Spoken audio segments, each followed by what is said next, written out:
I mean, this sounds exactly like the sort of stuff you see with Agenda 21. It kind of fits the pattern. It's not like these people are saying, oh, we're going to do an Agenda 21 project. Like, nobody says that. and to be honest, none of the people doing it probably even know. Like, most of the people enacting this stuff, probably have no idea that it exists, which is why when people go into these council meetings and start screaming about Agenda 21, people look at them like they're crazy because they've never even heard of the thing. Right, but that's what I'm saying is you're saying, people act like it doesn't exist. I'm saying it doesn't exist.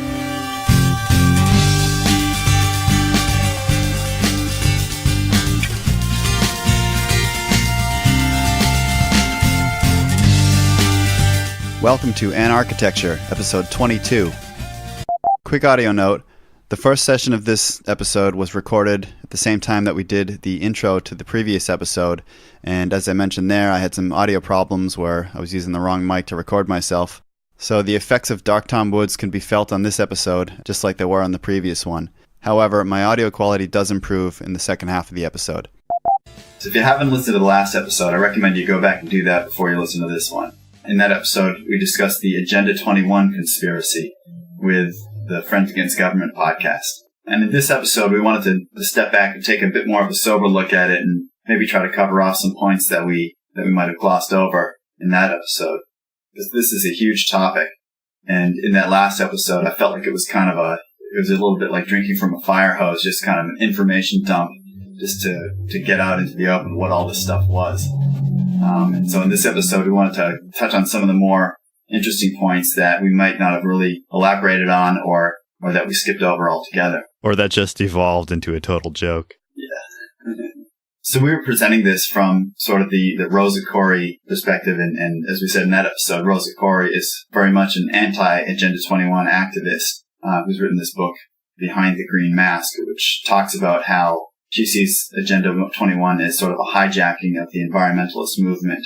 And her perspective is something that we would probably refer to as a NIMBY perspective, where she's pretty much against any of this development if it's related to Agenda 21 across the board, to the point where she says stuff like, if you hear the term smart growth or new urbanism or even eyes on the street, which is a Jane Jacobs thing, then watch out, because that's a signaling for an Agenda 21 takeover of your town. I think she's a bit too paranoid in that sense, and she tends to throw out the baby with the bathwater. For one thing, she kind of lumps in all these concepts into this one amorphous blob, which is, the Agenda 21 monster, when there are some subtleties and differences between, for example, smart growth and new urbanism. There's a better criticism of smart growth that I've seen from Chuck Marohn at Strong Towns, where he's not necessarily an opponent of it, and he says that he's on board with a lot of what they're doing. But he often gets called a smart growth advocate, and he really emphasizes that that's not what he is. He's a strong towns advocate, which is his own strategy for supporting towns that is really focused more on developing things in an actually sustainable sense, which means financially sustainable. He talks about some towns he's visited where they've boasted about some new smart growth development they've done, and it's 20 miles outside of town. It's got all the little local downtown walkable areas and all that stuff. So they've kind of followed all the rules of smart growth, but it's done in such a way that it just doesn't mesh with the fabric of the original city or the original town that was there. Yeah, honestly, when I hear people talk about smart growth, it's like I don't really even know what that is. Yeah. Or what they think it is. What does that mean to them? I mean, it's one of these things that obviously there's a semantic problem there where, you're using the word smart to describe something. Well, that makes it sound like it's that much better than anyone else could come up with. Yeah, and Chuck shares the same concern where he says, smart growth is kind of this loaded term that implies that anything else is dumb growth. So it immediately puts people offside if they're in favor of, a more kind of typical suburban development as opposed to kind of new urbanism. Right. And the other problem I have with it as a term is that it implies, there's an underlying implication that it's planned. Smart growth is planned growth. That if you're not planning these certain areas of your city in a certain way, that's not smart. And of course, a lot of the kind of insights we've talked about with urbanism and urban development and the way that cities should grow, which we think is in agreement with the kind of things that Jane Jacobs would have said, is that cities really need to grow organically, that you need to leave room for entrepreneurs to discover value and to find synergies with adjacent uses, to experiment, to make mistakes, and to find ways to correct those mistakes within the fabric of the built environment. But of course, none of that is smart, right? None of that is planned. Yeah. And none of that can be sold to a city by a planner. Well, especially by a large developer who wants to, instead of developing a house here and there, wants to develop a whole district. Right. But, if you have a developer who's working on a project like that, then that's where it actually becomes relevant. that's where it becomes meaningful. And again, not smart growth, but like you said, it's very closely related to the concepts of new urbanism. I was just down in Florida visiting my parents, and pretty near where they live, there's a brand new development going in called Babcock Ranch. And the claim to fame here is that they're saying that it's going to be the first fully solar powered city in the country. And what they're doing is it's this huge, the whole backstory is kind of interesting. There was this plot of land that was used as a ranch, it was cattle ranch. It was owned or was bought sometime in the 20th century, I think early 20th century, by a guy who used to be a mayor of Pittsburgh. I think his name was Babcock. And then it's been in the family kind of ever since then. It's just this big plot of land that's been used for ranching. It's kind of like a gentleman's ranch, I guess, when he set it up. But it's something that's been used by, I don't know if they rented it out to local ranchers or how that all works. But anyways, they got to a point where the family had this huge plot of land and they wanted to sell it. And the state had approached them, or I don't know who approached who, but the state of Florida came to talk to them because the state wanted to take this plot of land as a preservation area. We talked about these wildlands networks on the last episode, and this was that kind of a thing where they had some kind of a stretch of preserved areas running, I think, from Lake Okeechobee south or west, or I'm not sure where exactly it goes, but they had some kind of connected networks, and they saw this as a piece that could fit into that whole network of green space that they saw as important for wildlife. So the state wanted this land for preservation, but what the family selling the land found was that they were going to get taxed through the nose somehow if they sold this to the state, whereas if they sold it to a private developer, then somehow they wouldn't get taxed nearly as much or something, right? Like it was to the point that it wouldn't have been worth it to them to sell to the state. So the state then basically partnered with a private developer. I don't know if they formally partnered with them, but there was a private developer came in and said, well, look, we can buy this huge piece of land from this family as a private developer, and then we will donate 75% of the land back to the state as this wildlife preserve. And that could also continue to be used for cattle ranching. Is that a verb? Ranching? Is that what you do with cattle? So. You ranch them? Yeah, exactly. That's it. Okay. Well, that's what's going on down there. That's what I do with cattle. So anyway, so now this private developer had this huge piece of land. This is kind of near Fort Myers, Florida. And they're building this out truly as a city. I think they're looking to have, I think that the final build out, of course, there's many phases, but I think the final build out over maybe 20 years or so is something like 50,000 people. Wow. And they're doing all of this with new urbanism design principles and with a lot of really advanced sustainability features. I mentioned the solar aspect of it. One thing they're doing is taking a big piece of this huge parcel of land and having Florida Power and Light, which is a big power company down there, which actually has a power station pretty close by. They're coming in and putting in this huge field of solar panels. And so the idea is that now I don't think the town owns the solar panels. I think Florida Power and Light technically owns the panels and it just feeds into their distribution. But there's then some subsidized rate given by Florida Power and Light back to the town as essentially a solar credit for each of the electricity users in town. The difference between that development and the stuff that Rosa Koire is opposed to is that's essentially a greenfield project, isn't it? So they're not tearing down anyone's houses with eminent domain to build that project. It's right. They're tearing down the houses of some probably rare frogs or whatever in the Everglades to do some landfill. Well, actually, what they do in Florida whenever they build these housing developments is they put lakes in everywhere. Yeah. They just they create all these man-made lakes so that everybody can have a water view. Yeah. And so they're actually probably creating more frog habitat down there. Yeah. Yeah, but it is kind of funny that, this whole thing is done in the name of green development. And I would imagine that there's some tie-in here between, I mean, this sounds like an Agenda 21 type project where you've got this almost a public-private partnership. You've got local utilities getting involved in various subsidies for promising to reserve land as a preserve. I mean, this sounds exactly like the sort of stuff you see with Agenda 21.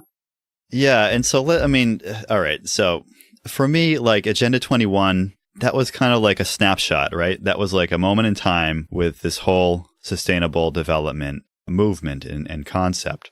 And I guess we talked about this a bit in the episode, but it's not like Agenda 21 is an active force out there in the world of development. It was kind of it was this document, but I think it was a statement of principles. But now those principles all really just stand on their own, and they have come to create a set of incentives and desires among developers, among everybody involved really with the built environment. So to me, like to say that this is an Agenda 21 project or that Agenda 21 is controlling this or something like that, I don't know, it just isn't very meaningful. You know what I mean? Yeah. Like it's Yeah. And really what I meant is that it kind of fits the pattern. It's not like these people are saying, oh, we're going to do an Agenda 21 project. Like nobody says that. and to be honest, none of the people doing it probably even know. Like most of the people enacting this stuff, probably have no idea that it exists, which is why when people go into these council meetings and start screaming about Agenda 21, people look at them like they're crazy because they've never even heard of the thing. Right, but that's what I'm saying is you're saying people act like it doesn't exist. I'm saying it doesn't exist. I'm saying it did exist, and now it's just there are people who want to preserve wildlands, and that's what the state wants to do in this case. And there are people who want to build solar powered housing, and that's what the developer is doing in this case. And there are people who want to create walkable city centers, which is what the new urbanist designers are doing in this case. And so to me, it's like, again, I just don't see it being meaningful to talk about Agenda 21 as some kind of a scarlet letter on these projects. Yeah.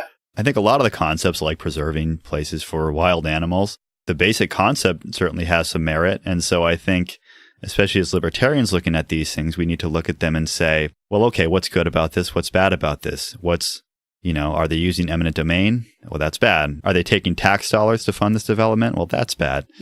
But we should also realize that when there is a certain demand out there for something like preservation, that there can be libertarian ways of achieving that as well. And for me, in this case, yes, even though they've donated this land to the state as the agency who's going to preserve this piece of land, the concept of a developer buying land and then donating that for preservation, I think that is how preservation should happen in a libertarian world. Yeah, and that's actually one strength of libertarianism that I think other philosophies don't really have, is that we have this pretty clear line in the sand that when you cross that, then we know that you're in violation of the NAP or whatever. So, for example, using eminent domain, using tax dollars, pretty much using the heavy hand of government in any way to achieve your goals. That's the stuff that we criticize. And I think we need to be very careful about it. As I said in the other episode, the conspiracy part of this is that it's all a big slippery slope. And so, once you give them an inch, they'll take a mile. So there's a tendency to say, well,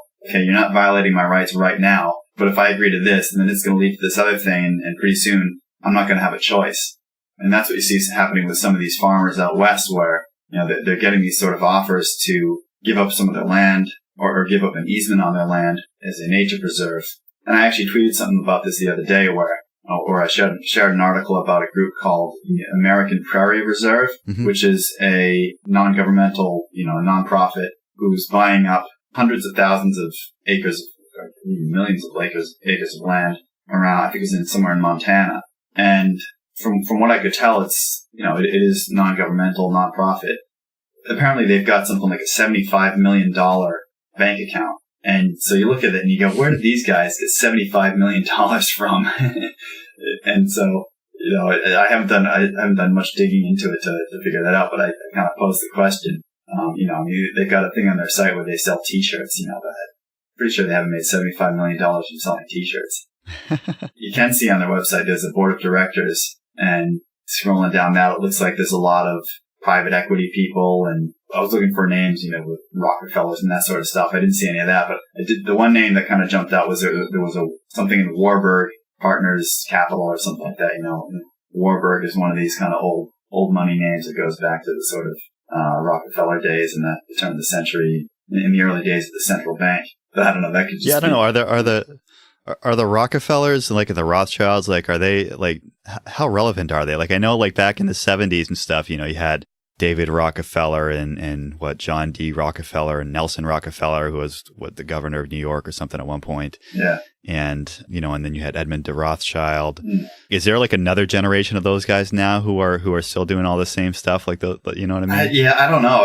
Or is it the kind of thing where like the third generation from money like ends up losing it all? Yeah, no, they definitely haven't lost all the money, but no, I know. I think what's happened is because there was doing some of the research for this, there was an episode of the Tragedy and Hope podcast where he presents a lot of this stuff about Agenda 21. So where we found out about people like Rosa Koire and some others.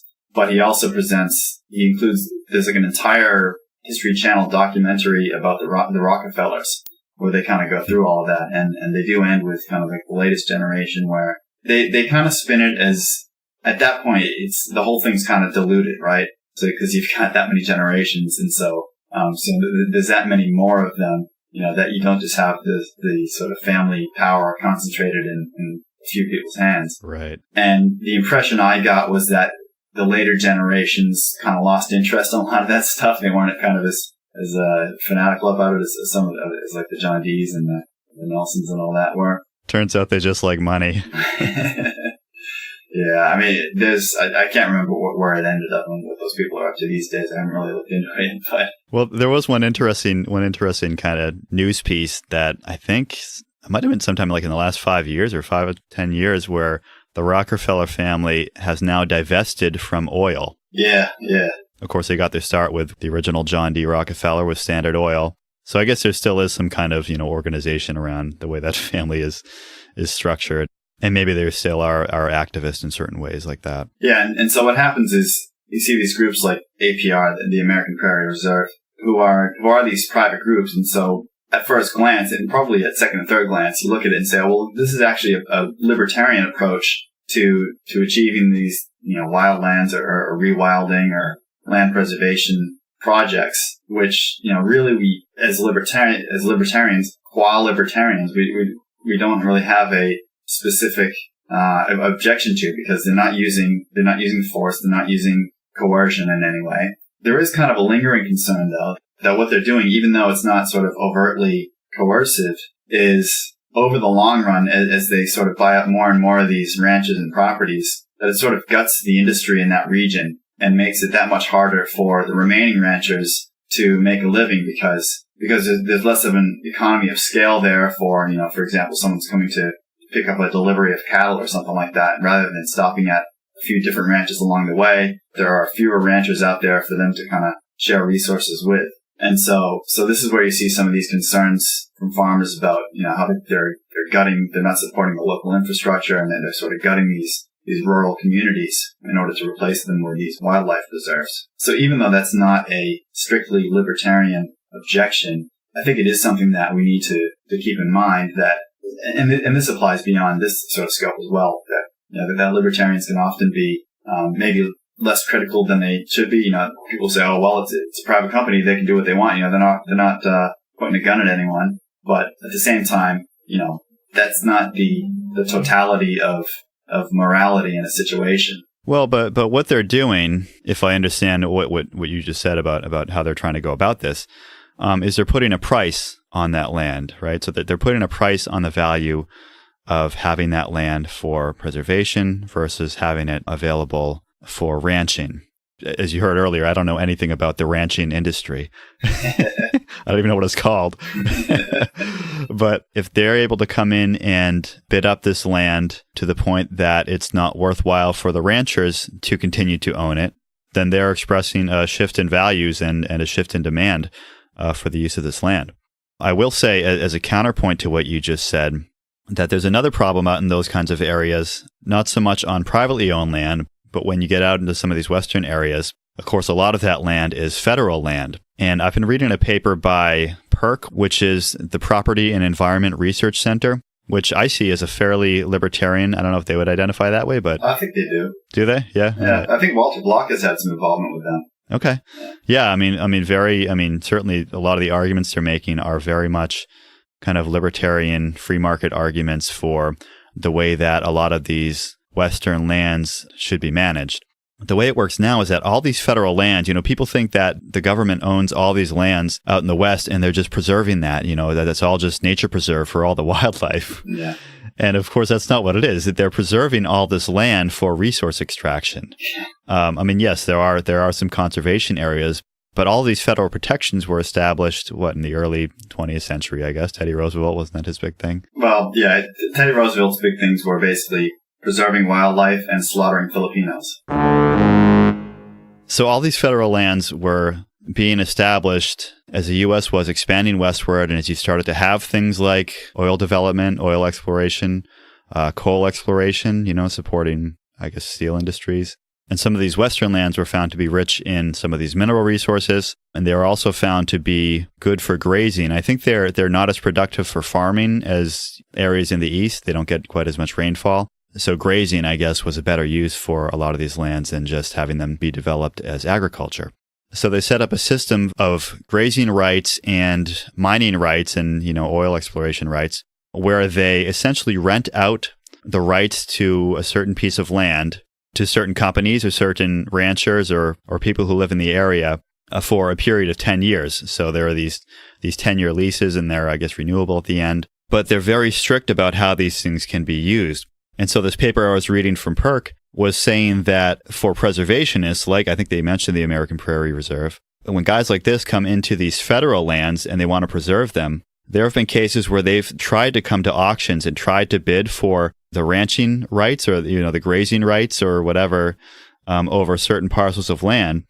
And they're not allowed to do it because in order to maintain those grazing rights, you have to actually graze cattle. Yeah. And the federal government is literally prohibiting private preservation on all of these federal lands because all they're doing is holding it for grazing, for mining, for drilling, and any other use is prohibited. Yeah, because what the American Prairie Reserve does is they'll buy a ranch property, and by buying that property, they also get the grazing rights to the federal land that property has access to. Yeah, you have to own like a homestead within a certain area of these grazing areas. Yeah.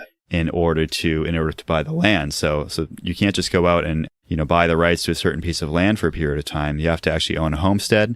You have to graze cattle on it. And so what one organization did is they actually reintroduced like bison, I guess, to a certain area because that technically met the requirements of grazing cattle, but they just converted it basically to a bison preserve. Yeah, I think it's state by state. So like the state of Montana allows you to classify bison as cattle or something like that, but other states don't. Bison will always be cattle to me. I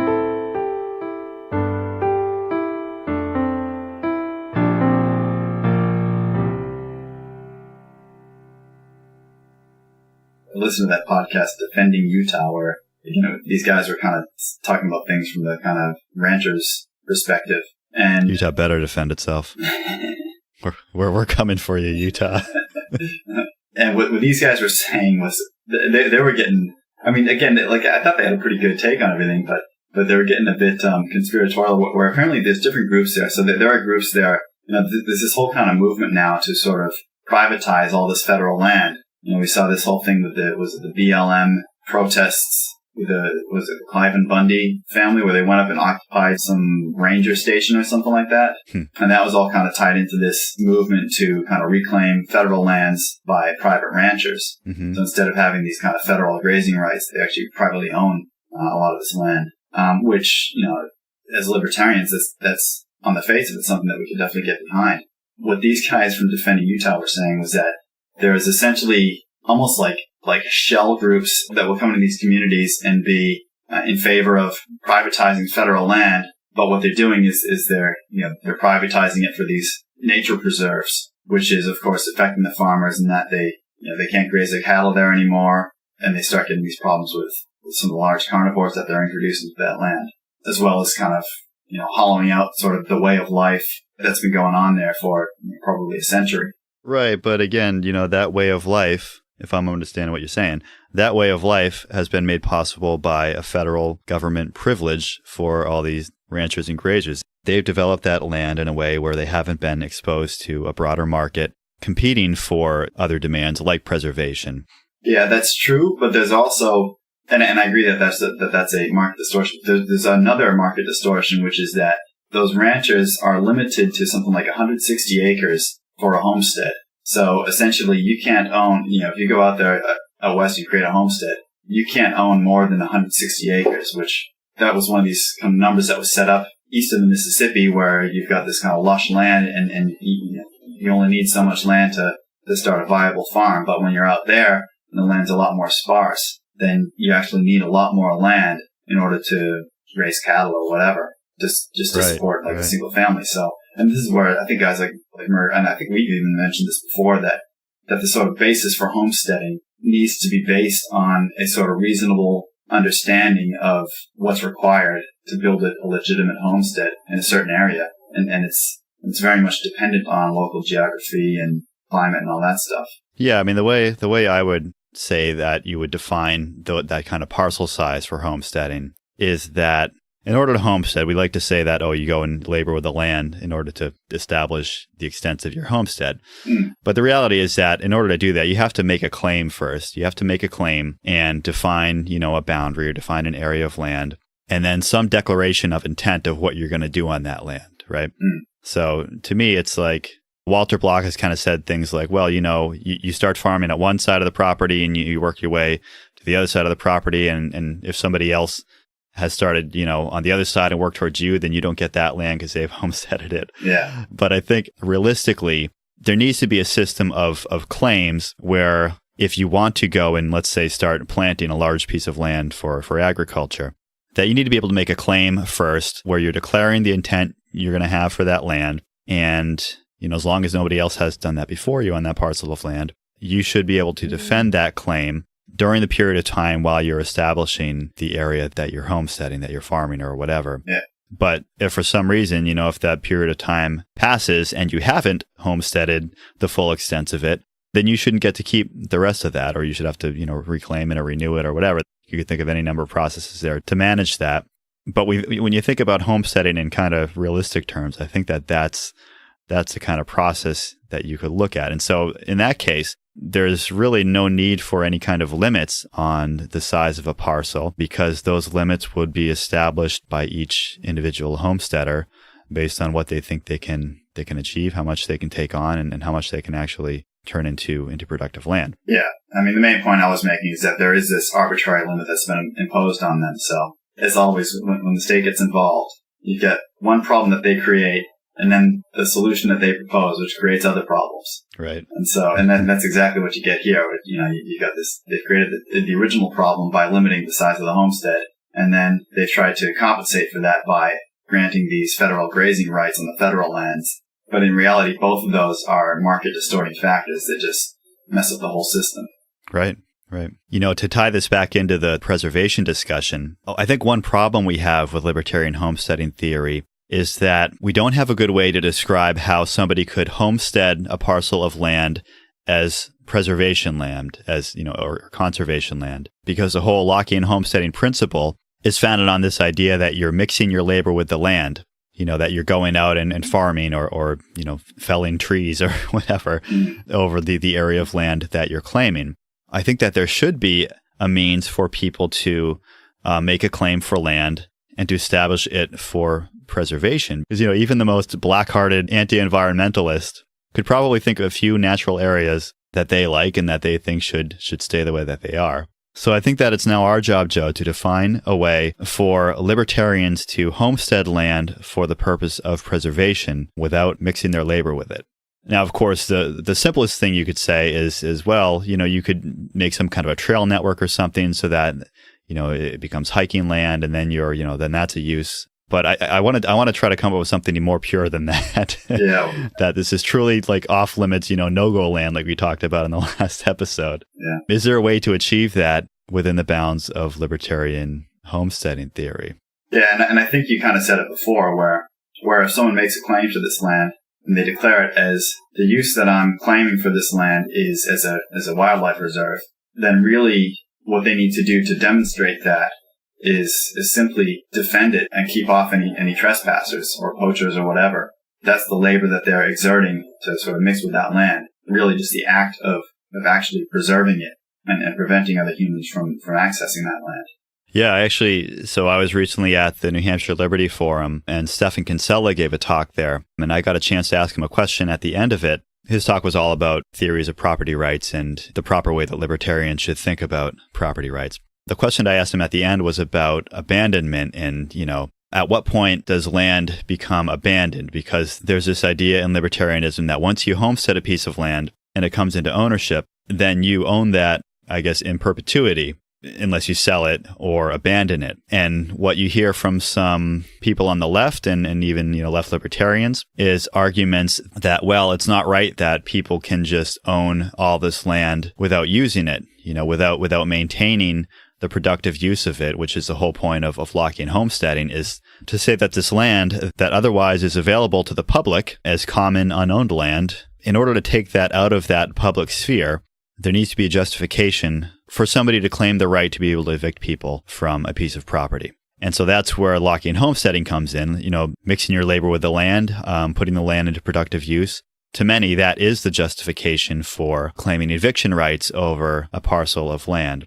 And so what some left libertarians say is, well, yes, that's correct. It's all well and good. And in fact, it's so correct, or Lockean homesteading is such a strong principle that it needs to be applied on an ongoing basis to land ownership. So the landowner has to keep using the land in a productive way in order to keep maintaining their claim over that land. Mm. And of course, then the argument there is that a lot of private property should be turned back over either to public use or common ownership.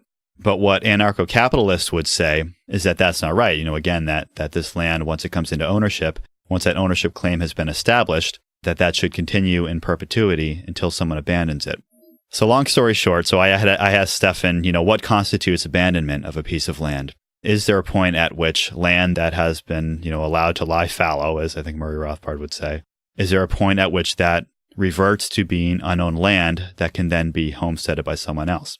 And the answer that Stephan gave was essentially what you just said, that, there comes a point where somebody basically stops defending their land. They stop exercising those eviction rights. And at that point, within kind of common law or statutory law or whatever, you can start to establish some time limits on some of these things. But the concept is that, yes, there can be a point where if somebody isn't defending their land, then that land can be said to be abandoned and that it should then be open for homesteading. So I would agree with you that defending the land and evicting trespassers on an ongoing basis, I think that can be a means for maintaining a claim over preservation land. But even before that, I think there needs to be some other criteria when the claim is made to establish it as preservation land. Because otherwise people would go in and say, well, I'm going to preserve this huge piece of land, and at some point in the future, maybe they start just developing it or whatever. Yeah. Or, it becomes much more valuable and then they sell it off for the mining rights or who knows. Yeah. Which, by the way, is exactly what the federal government does. Yeah, the National Forestry Service is not a service that preserves forests. It's a service that preserves forestry. Right. The main thing they do is build roads so that loggers can access forests. Right, and rent the land to them and rent the trees to them so that the foresters don't care about, replanting it or anything. Right.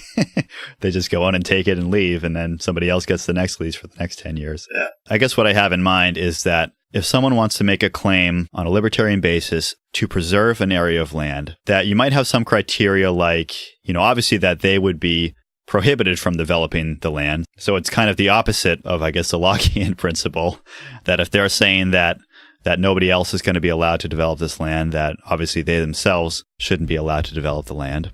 I would say that there should probably be a third party who has essentially a lien on the land, so that if the homesteader does decide to do something with the land, like try to sell it or develop it, that they would have to get this third party, which could be some kind of a conservation group or something. They would have to get them to sign off on it before they could sell the land or use the land for some other use. You can think of some restrictions like that if we're taking this land off the table for homesteading for development, that it should really remain as preservation land, and that there shouldn't be ways for people to essentially, hoard the land for some kind of future financial gain. Yeah. I don't know. Does that make me a hippie saying that? So does that make me a left libertarian? there's got to be market forces that come into play that at some point as well, where someone's preserving this as a wildlife reserve. But, it could be that there's some massive mineral deposit there, which would greatly benefit society if it was developed.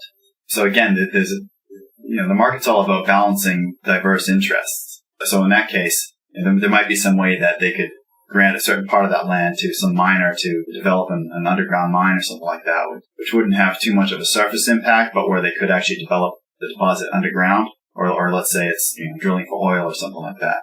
I mean, people complain about, especially like fracking and all this stuff, right? Which I mean, okay, I'm not going to get into fracking. I think the whole thing with fracking, it's really more about kind of case by case geology-based issue, which I'm really not qualified to discuss in terms of impacts that it can have. Mm-hmm. But, people say like, oh, well, it's destroying our landscape. Well, you can get on Google Earth and see where some of these big kind of developments of fracking, oil and gas developments have come up with. So especially in Queensland here in Australia, there's a lot of coal seam gas. And if you look at it, you can see these kind of grids of access roads to the wellheads and stuff, and I guess pipelines to extract the gas. But in between all that, there's a lot of basically either undeveloped space or ranch land, and so there are all of these kind of conflicts that happen up there between the oil and gas companies and the ranchers. There's a lot of these lock the gate campaigns where these ranchers are saying that they won't allow oil and gas development on their property. It's fair enough. That's their right. Right. But people will say, at ground level, you look at something, you say, oh, look, there's this road here that's kind of torn through this wilderness. It's a dirt road. And then, or you see, there's these wellheads all over the place. It's like, well, if you actually look at it, there's actually, they don't take up that much space. They take up kind of linear space, but not like 2D space, When you compare that to the amount of space that's like a ranch takes up, yeah, it's nothing. Especially for the value of the product that they're producing. They're producing a highly valuable product from relatively small land footprint. Right. So I think people that, especially environmentalists, that really get, it's fine to be concerned about oil spills and stuff like that. In reality, that stuff is vanishingly rare these days. And I can tell you from having worked with some of these oil and gas projects that the sort of environmental processes and standards and stuff they have are stricter than anything you'll see coming out of any government. Uh-huh. Oil and gas companies are more bureaucratic than most governments. There's always questions about, okay, but that's what they've got down on paper. Are they actually applying it? And I think the reality is, yeah, because they audit themselves on all this stuff, and they have third-party auditors that audit them on all this stuff. So there are these sort of, that's the thing, like, nobody in an oil and gas company, is sitting there going, oh, how can we destroy the environment it's not that they don't care about that stuff. Nobody wants to have an oil spill. Like, nobody wants to have an environmental catastrophe on their hands. Right. And it's not just a bottom line thing. It's just, there are actually people that work at these places that care about things just as much as any hippie does. And then I would argue that in many cases, they probably care a bit more about it because they're actually out there, working in these places and enacting policies and processes to actively protect these places. Whereas what's a hippie doing? Just posting crap on Facebook, Well, and people have this idea, that not just oil and gas companies, but really any company. You get into this with some of the kind of products that I look into, specifying for architectural projects. Any kind of safety procedure, let's say, nothing's going to be perfect, right? There are always, managing safety isn't a matter of saying, well, this is a safe thing to do, and this thing isn't safe to do. And so these companies are choosing to either do the safe thing or the thing that's not safe. It's like, it's not black and white. All of this stuff is about managing risk. And, there are costs associated with certain levels of risk management and checks and balances and everything. Yeah. And that's one of the challenges that any of these companies need to face is balancing certain risks with the costs that it would take to mitigate those risks. Yeah, and when you're even tendering for work on one of these sites, you've got to submit risk management plans where you list out all the potential risks that could happen and then how you're going to mitigate those. There's very kind of formal processes to do this stuff. There's a development on an island northwest of Australia called Barrow Island, which is owned by Chevron. They've got some sort of facility there.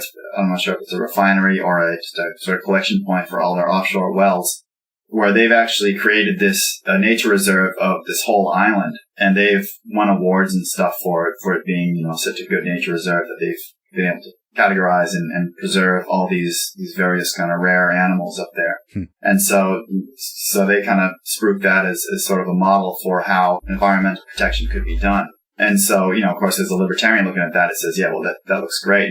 There's always these kind of lingering doubts as to, oh, well, are they just doing that because, the government wouldn't have let them create that development if they hadn't promised to do that?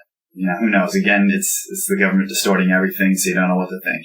But I think examples like this, as well as the sort of APR example and a lot of the stuff that Perk writes about, demonstrate that you can achieve these sustainability environmentalist ends using non-governmental means.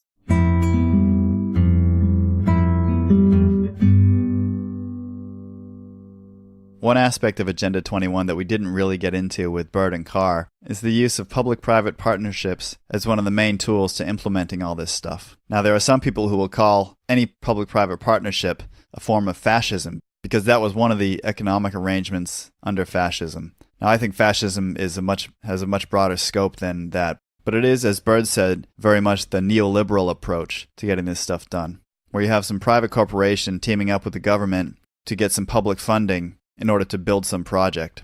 When you say public-private partnership, what is that? How is it structured and who's involved? I think it's a pretty broad term that could encompass any number of agreements between corporations and governments. Effectively, what they're trying to accomplish is having the efficiency of a private corporation with the pocketbook of the government and with the supposed kind of social interest of the government. Right. I think there's usually some kind of oversight through whatever government agency is contracting it. I mean, is it something like where they'll actually have some kind of a board that government agents are on? I think the way you could look at it is, let's say a developer wants to build a green district or something like that in a city. They're going to need a lot of cooperation from the local government, which could mean using eminent domain to gain certain properties. It could mean that there's some sort of profit-sharing agreement between the developer and the city. So an example that I saw in an article recently was there was a bike share that was set up in I can't remember which city it was, but the way it was set up was that there was some private corporation that owned the bikes and had a sort of an operations contract to own and operate these bikes. And then the city had some sort of 50-50 profit sharing scheme where the city got half the take of the fees for these bikes. Yeah, this sounds to me like it's just mercantilism. Yeah, well, it's neoliberalism, which is just sort of mercantilism in market clothing. Yeah, but honestly, it's like, what's the difference? Like, if a government is licensing, just one bike share to come into a town, the bike share gets to take whatever profits there is in the bike share industry, and then they just give the government their cut. I mean, what's the difference between that and like the East India Tea Company? Yeah, I've been playing around with the idea of privatization versus privateering. So we talk about privatization a lot, which to us means essentially completely divesting something from government control and government ownership so that it's completely in the hands of either a private individual or a trust or corporation or something like that. And contrasted to this is what I call privateering. So privateering was back in the days of mercantilism and early colonial days, when a king would effectively give license to privateers, which were basically pirates. And so they were licensed by the king to attack ships from foreign countries or maybe other sorts of merchant ships in order to share the booty with the king. So I think it's a good word to use to describe a lot of this public-private partnership stuff, as well as a lot of other sort of, maybe government monopoly contracts and all the other kind of crony capitalism stuff that is so prevalent these days. Yeah, I like that phrase, and I like throwing that out there on Twitter anytime somebody complains about something being privatized, and sold off to a single company in this way. This happens all the time with things like utilities, where if there's some public power company or something, that they sell that off to some other specific company who now has a monopoly over that area.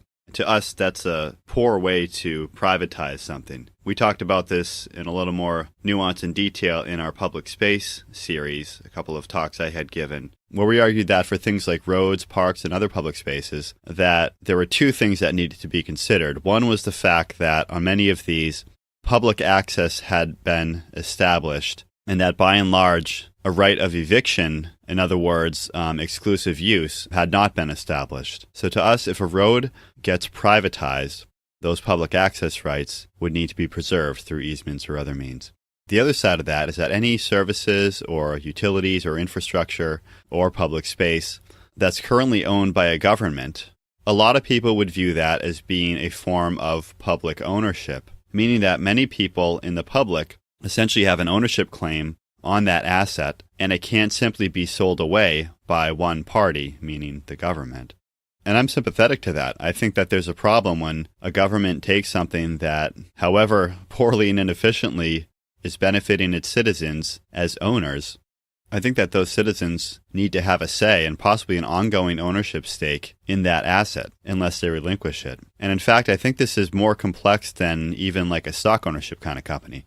Because this kind of thing happens all the time with a private company where, the stockholders agree to a buyout, essentially. They agree to sell their company to some other company, and there's nothing wrong with that.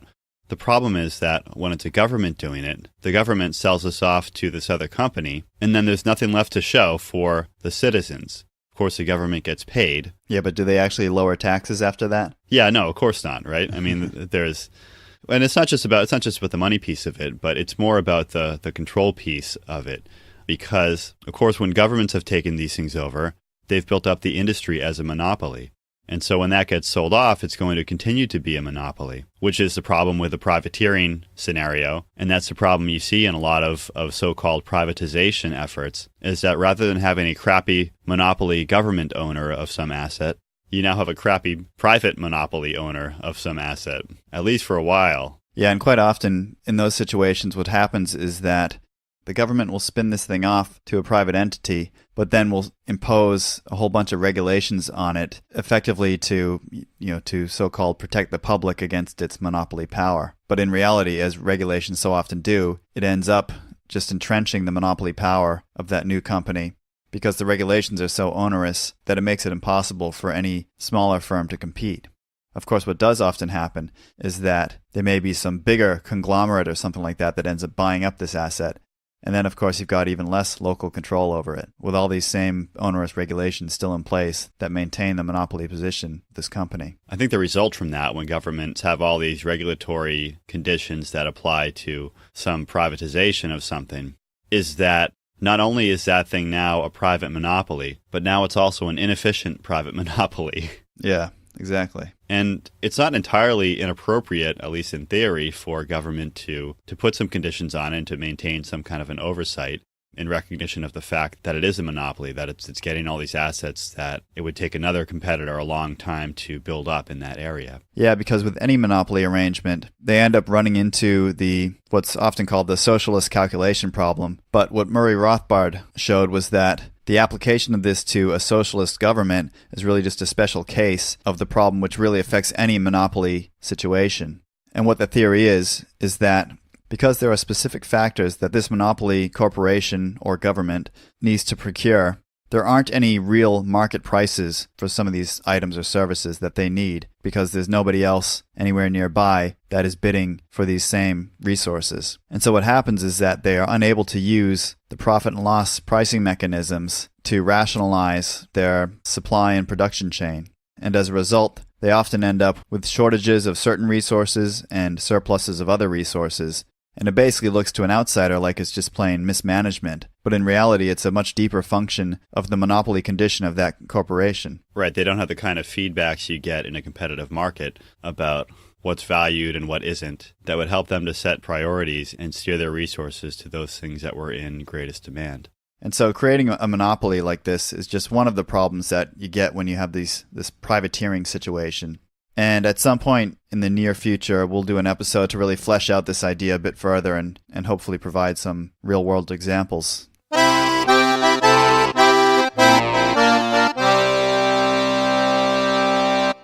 Our preferred solution for how to privatize government services and infrastructure and public space is, as we talked about in our public space series, creating some kind of a public trust organization that can become a receiver for these government assets. We use the term opt-in trust to imply a trust that people could choose to be a part of or not, and which would have a legal structure that would clearly define what their roles and responsibilities are related to that asset. This trust could take over ownership of the asset and manage it directly itself, or it could contract out the management of that asset while it retains ownership. Or ultimately, there could be a mechanism for the trust to to sell that ownership off to a private company in the way that, similar to how we just described governments doing it. But I think that by having that intermediate step, it creates an opportunity for more direct public ownership of the asset. And when I say public, I'm not talking about the government. I'm talking about individuals who are choosing to opt into ownership of that asset.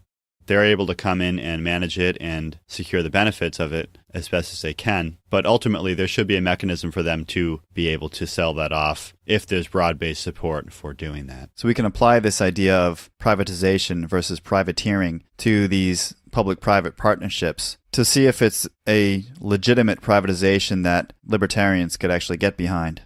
And I think it's really important to make this distinction too, because I'm always posting hashtag privatize everything on Twitter. And and I'm sure there's plenty of people that read that think I'm talking about privateering, because that's the way privatization is so often done. So Twitter probably isn't the place to really delve into that nuance.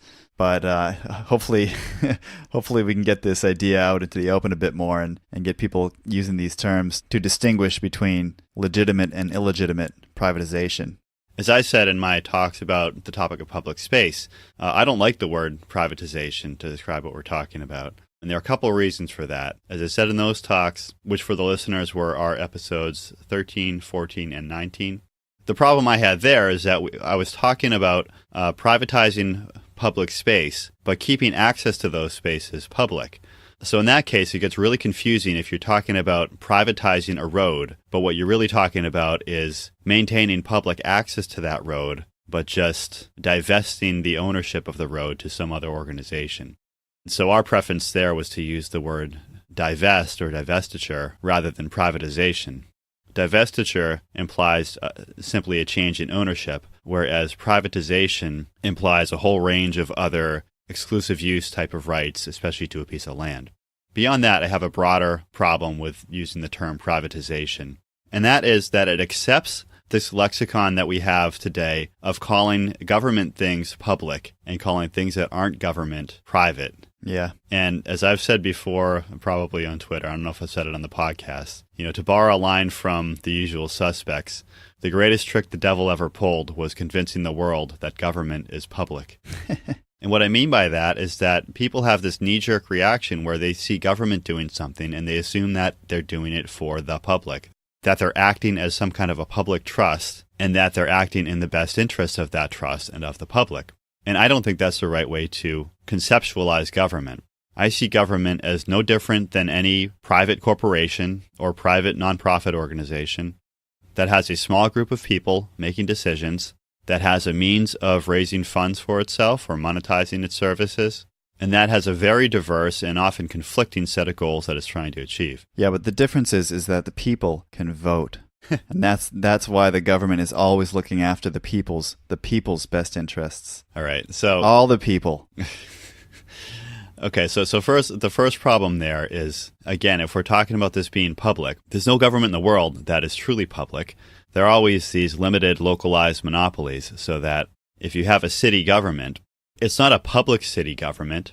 That ownership, if you think of a city almost like a stock ownership corporation, ownership of that stock is limited to people who happen to live in this certain small area of land. If you're somebody who lives in the next town over and you drive into that town to work every day, you have no ownership of what happens in that government. You have no say in that.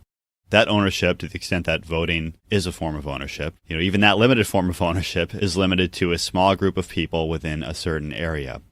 If you compare that to something like a public stock ownership company, it doesn't matter where you live. You can buy, anybody in the world, at least places that have access to markets, could buy a stock of Google and become essentially an owner of Google or any of these other publicly traded companies.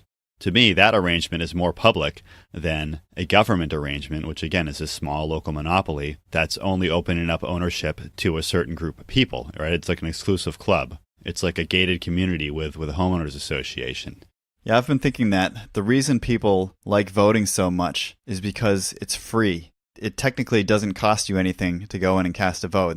And in fact, that's something that people will say when you tell them that you're not going to vote. They'll say, oh, well, it's free anyways. And then they'll go and complain about corporations, Walmart doing something or some oil and gas corporations doing something, when they could probably buy a few shares and have much more of a say in what that corporation does than they do with their, especially at the federal level, with any vote they have at the federal level. I mean, if you look at, it's not hard to do. If you look at the number of outstanding shares, and work out, okay, I want to have, more than 1 in 300 millionth of a say in what this corporation does, then you can work out how many shares you need to buy in order to do that.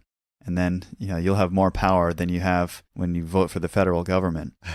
But you know what they would say? They would say, well, if I just buy this one share, that hardly gives me any power. There's still just this board of directors who's in charge, and they make all the decisions, and there's a CEO who directs everything, and he makes all the decisions. If I just buy like one share of this company, I'm not going to be able to influence that at all. I'm going to have no power over that. Yeah. Which is exactly right.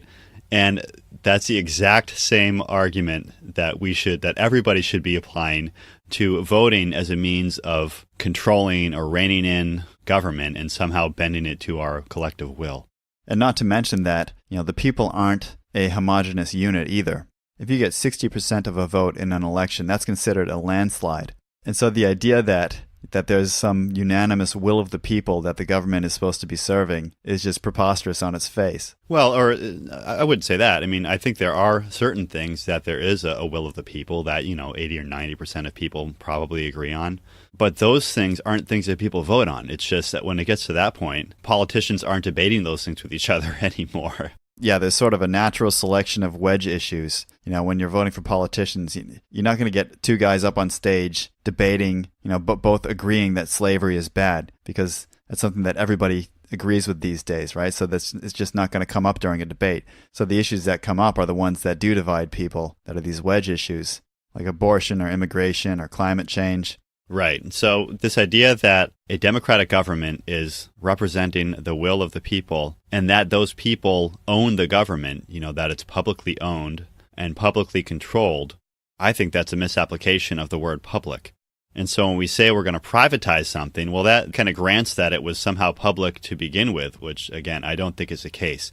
I think that a lot of our discussions and a lot of the way that people view government would be much improved by people recognizing government as a private entity that is no different from any other kind of corporation or organization. It's a private entity. It has a set of assets. It has certain services it does. It has certain rules that control what it does and how and why.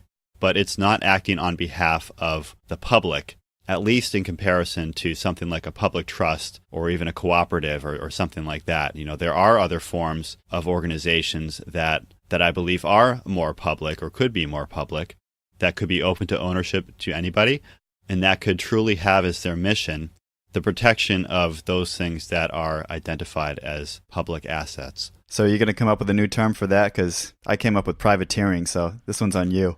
I tried to think of it. I mean, the best I could come up with was publicization as opposed to privatization. But that's already a word. Is it? Well, publicization is like you're publicizing something. Like, that doesn't make any sense. Yeah.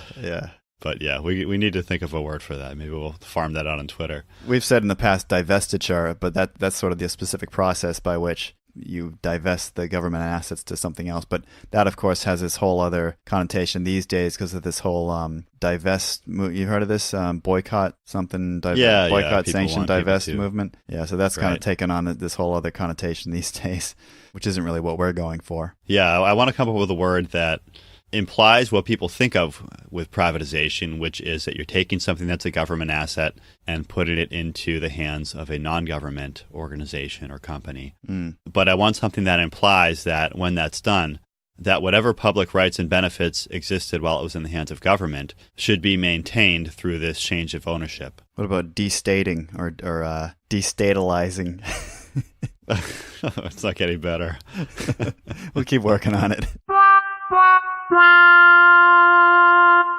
As with most conspiracy theories, there are elements of Agenda 21 that are worth being concerned about, but it's not really productive for libertarians to fight Agenda 21 per se, because in reality, a lot of people actually want the sort of things that Agenda 21 is trying to build in their communities. And a lot of this stuff really, like smart growth and complete streets and new urbanism and all this stuff, like these aren't bad aesthetics. They do create these great amenities that can really benefit cities and towns if they're done right. So libertarians could get into a conundrum where we're cheering people for engaging in land preservation through private means by buying up ranch land. And I've even seen some schemes where people can get tax breaks for allowing easements on their land for some of this rewilding stuff. And on the other hand, if you're really concerned about Agenda 21 per se, then you look at the tax breaks on one hand and the promotion of Agenda 21 ends on the other hand, and, your head might explode. It's like that meme with the guy with the two red buttons, wiping his brow, with tax breaks on one side and Agenda 21 on the other. I don't know. I think any excuse for a tax break is hard to argue with. Of course, they end up distorting the marketplace, which is why they're done. Yeah, but I think you're right. The burden of proof in the case of a tax break is on the person who doesn't want to grant a tax break. Just as in other cases, the burden of proof is on the person who wants to charge a new tax, right, to justify it. So there are elements of Agenda 21 that we should be concerned about, and these are really no different than any other issues that libertarians would be concerned about, such as eminent domain, taxation, these private-public partnerships, zoning controls that restrict how people can use their property, or that require them to go and ask permission in various and sundry ways from some cabal of administrators in their town. So the nice thing about this is that libertarians don't need to spend a lot of time going down the Agenda 21 rabbit hole in order to figure out how it works, because trust me, I spent about a month researching this thing, and I feel like I've barely scratched the surface. It's just all-encompassing.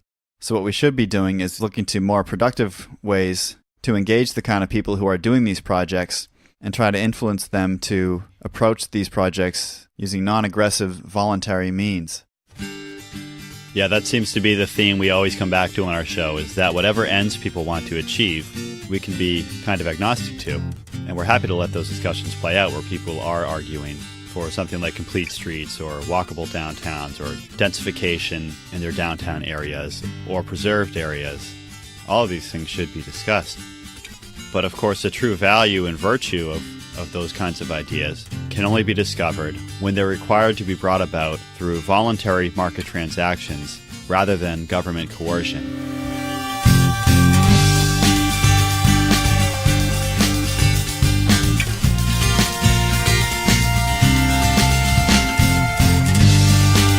Thanks for listening to Anarchitecture Podcast, the built environment of a stateless society. Visit anarchitecturepodcast.com to follow our blog and social media and find out how you can support us through Patreon or with cryptocurrency.